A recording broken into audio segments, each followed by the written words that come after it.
আমাদের দেশের বর্তমানে সবার নজর কোন দিকে জানেন? আমেরিকা, ইসরায়েল আর ইরানের যুদ্ধের দিকে। কিন্তু আমাদের দেশেও যে একটা যুদ্ধ শুরু হয়ে গেছে বা শুরু হবে, আমরা একটা যুদ্ধের পিছনে দাঁড়িয়ে আছি।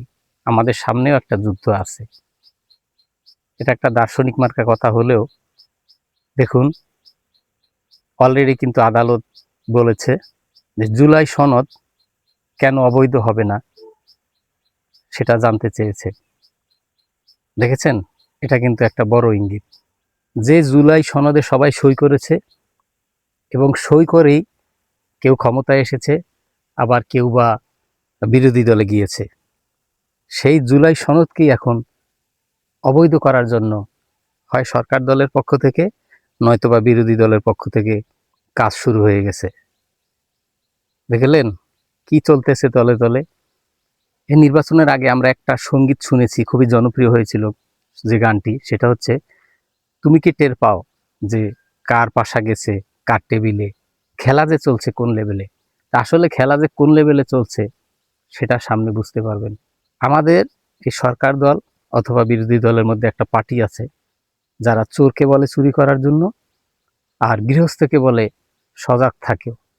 আজকে তোমার বাড়ি চুরি হবে, এদিকে চোরকে বলে এসেছে যাও আজকে অমুক বাড়িতে চুরি করো। খেলা কিন্তু এইভাবেই চলছে।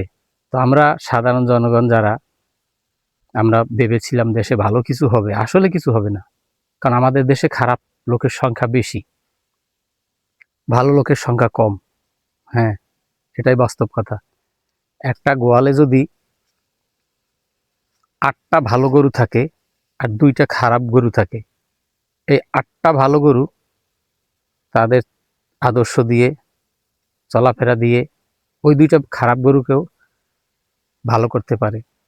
আর একটা গোয়ালে যদি 8টা খারাপ গরু থাকে 2টা ভালো থাকে, ওই 8জন খারাপের গুতানির ঠেলায় ওই 2টা গরুও ভালো থাকতে পারে না শেষ পর্যন্ত। তো আমাদের দেশে আসলে ভালো লোকের সংখ্যা কম, যার কারণে সাধারণ জনগণ চাইলেও যারা উপরে লেভেলে আছে, যারা অনেক কিছু বুঝে, যারা মেধাবী, তারা কিন্তু ভালো কিছু হতে দেয় না। সাধারণ জনগণ কিন্তু মেধাবী না, এরা ভালো মন্দ বোঝে না। আর যে কোনো দেশের ক্ষতি করে মেধাবীরা। আর এই জুলাই সনদ যদি অবৈধ হয়, তাহলে ডক্টর মোহাম্মদ ইউনূস স্যারের আমলে যে 30টা আপনার সংশোধনী বা সংস্কার হয়েছে, এগুলো অবৈধ। ডক্টর ইউনূস সরকার অবৈধ। এনসিপির যে কয়েকটা ছেলে বর্তমানে এমপি হয়েছে, তারাও অবৈধ। কত যে অবৈধ বের হবে, আমার তো মনে হয় যারা সরকারে আছে তারাও অবৈধ, যারা বিরোধী দলে আছে তারাও অবৈধ, পুরো বাংলাদেশটাই অবৈধ।